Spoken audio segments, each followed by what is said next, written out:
Бүгінгі дәрістің тақырыбы химиялық реакциялардың түрлері және олардың механизмдері. Сабақ жоспары органикалық реакциялардың жіктелуінің негізгі принциптері, орын басу реакциялары, қосылу реакциялары, бөліну реакциялары, изомерлену реакциялары, ыдырау реакциялары және тотығу, тотықсыздану реакциялары, элементарлық реакцияға қатысатын бөлшектер саны бойынша жіктелуі.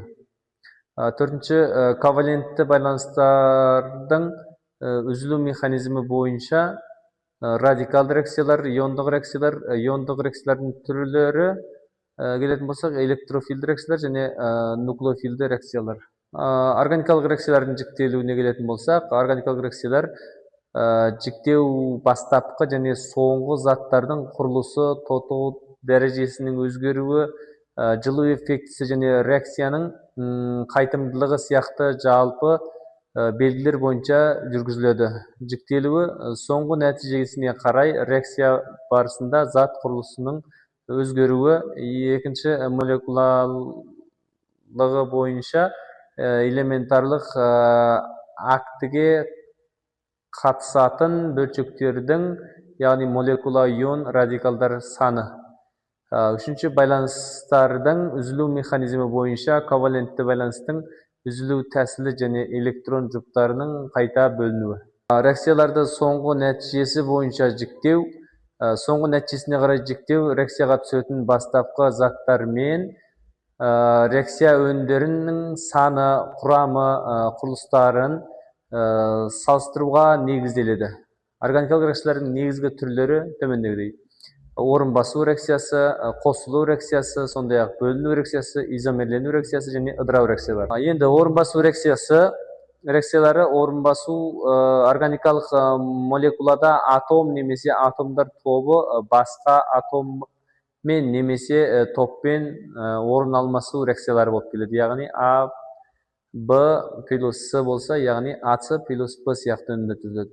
Орын басу реакцияларына сондай-ақ конденсация және поликонденсация реакциялары жатады. Конденсация екі молекула қосылады, неғұрлым күрделі қосылыс түзуі және сонымен қатар кіші молекулалардың бөлініп шығуы, яғни су, басқа да аммиак сияқты кіші молекулалардың бөлініп шығуы конденсация. Енді поликонденсация ол көп мәрте қайталанатын конденсация реакциясы нәтижесінде полимерлердің түзілуі, яғни осы полимерленудің үлкен макромолекулалық түзілуі барысында арасында кішкене молекулаларды бөліп шығару. Енді қосылу реакциялары. Қосылу реакциялары екі молекула бір өнім түзе отырып қосылатын жанама өнімдер түзілмейтін реакциялар, яғни А плюс Б тең С, яғни қосымша Д өнім жоқ. Бөліну реакциялары, элимерлену, яғни бөліну барысында реакциялары бастапқы молекуладағы атомдар немесе атомдар топтары бөлініп шығатын, бірақ көміртек қаңқасы бұзылмайтын реакциялар. Бұл реакциялардың типтік мысалы ретінде, мысалы AX, BY болса, ары қарай AB зат шығады, сосын XY коэффициенттері. Изомерлену барысында молекула ішіндегі атомдардың немесе атомдар топтарының орын алмасуы нәтижесінде жүретін, бірақ оның элементтік құрамы өзгермейтін реакциялар. Нәтижесінде бастапқы зат пен өнім бір-біріне изомерлер, яғни құрылымдық немесе кеңістіктік болуы мүмкін. Ерекше жағдай тепе-теңдік изомерлену барысында таутомерия, сондай-ақ изомерлер арасында динамикалық тепе-теңдікте болып, ерітіндіде қатар кездеседі. Ыдырау реакцияларында молекула көміртек қаңқасының толық немесе жартылай бұзылуы бойынша жүретін реакциялар, яғни күрделі органикалық қосылыстар қарапайым заттарға айналады. Яғни А күрделі зат болса, яғни ол Б, С сондай-ақ қосымша өнімдерге ыдырайды. Сондай-ақ мұндай реакцияларға тағы да крекинг реакциялар, яғни жоғары молекулалы қосылыстар, жаңағы мұнай сияқты өнімдерден, басқа да мазут сияқты өнімдерден яғни крекинг, яғни ыдырап бөліну реакциялары жүреді жоғары температурамен катализдердің арасында. Енді тотығу, тотықсыздану реакциялары әрекеттесуші заттар атомдарының тотығу дәрежесі өзгеретін реакциялар. Бұл процесс тотықсыздандырғыш, тотықтырғышқа электрондардың ауысуымен байланысты. Органикалық химияда, бейорганикалық химиядағыдай принциптер қолданылады, алайда негізгі назар реакциялық орталық болып табылатын көміртек атомының тотығу дәрежесінің өзгеруіне аударылады. Тотығы тотықсыздану реакцияларының қосылу, бөліну немесе орын басу механизмдері бойынша жүруі мүмкін. Егер көміртек атомы электрон бөлсе, тотығу процесс жүреді, электрон қосып алса, онда ол тотықсыздану процесс жүреді. Органикалық химияда тотығу, тотықсыздану реакциялары көбінесе сутек пен оттек атомдарының қосылуы немесе бөлінуі ретінде қарастырылады. Тотығу, сутек атомының бөлінуі немесе оттек атомының қосылуы деп қаралған. Ал тотықсыздану сутек атомының қосылуы немесе оттек атомының бөлінуі. Бір бағытта бұл процестер көміртек тотықсыздануына сәйкес келеді. Элемент аралық реакцияға қатысатын бөлшектер саны бойынша реакциялардың жіктелуі. Реакцияның молекулалығы элементарлық реакцияға қатысатын бөлшектердің, яғни молекула, ион немесе радикалдардың ең аз саны. Ол реакциялардың жүруі үшін қанша бөлшек бір мезгілде соқтығысу қажет екенін көрсетеді. Молекулалығы бойынша реакциялардың жіктелуі, яғни мономолекулалық реакциялар. Енді екінші молекулалық реакциялар екі бөлшек өзара әрекеттеседі, яғни екі бөлшек. Сондай-ақ тримолекулалық реакциялар, яғни үш молекулалық. Бұл реакциялар өте сирек кездеседі. Енді ковалентті байланыстардың үзілу механизмі бойынша жіктелуі. Ковалентті байланыстан үзілу механизміне қарай органикалық реакциялар радикалдық және иондық болып бөлінеді. Радикалдық реакциялар гомолотикалық үзілу нәтижесінде жүреді, яғни ортақ электрон жұбы екі атомға тең бөлініп, әр атом бір-біріне электрон алады. Иондық реакцияларда гетероэлектрикалық үзілу кезінде жүреді. Бұл жағдайда электрон жұбы толықтай бір атомға қарай өтеді немесе ауытқиды.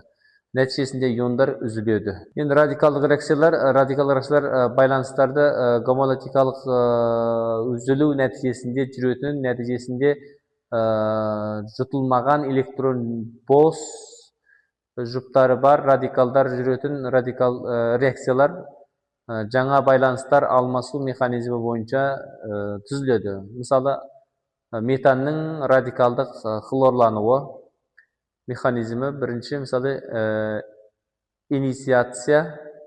инициирлену, яғни екіншісі тізбектің дамуы, яғни өсуі, сондай-ақ тізбектің үзілуі. Иондық реакциялар байланыстардың гетеролитикалық үзілуі арқылы жүретін реакциялар.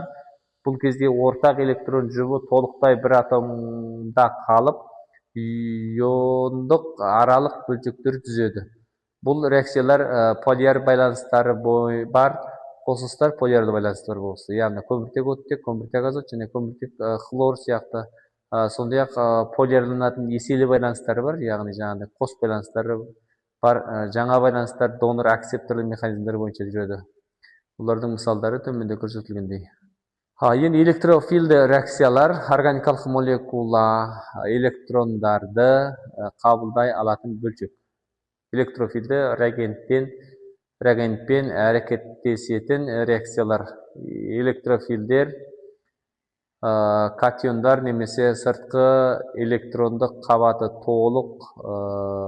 толмаған бейтарап молекулалар.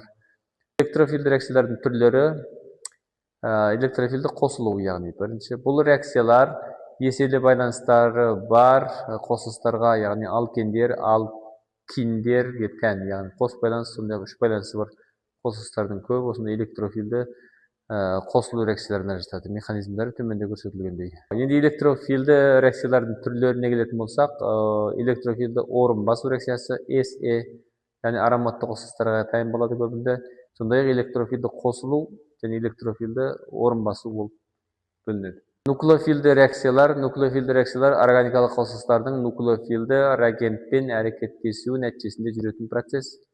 Нуклеофилдер, яғни ядроны сүйетіндер, яғни ядроға жақын, плюс бос электрон жұбы бар бөлшектер. Аниондар немесе бейтарап молекулалар. Олар электрон тапшылығы бар атомға, яғни әдетте сигма плюс зарядтан көміртек атомына шабуыл жасай алады.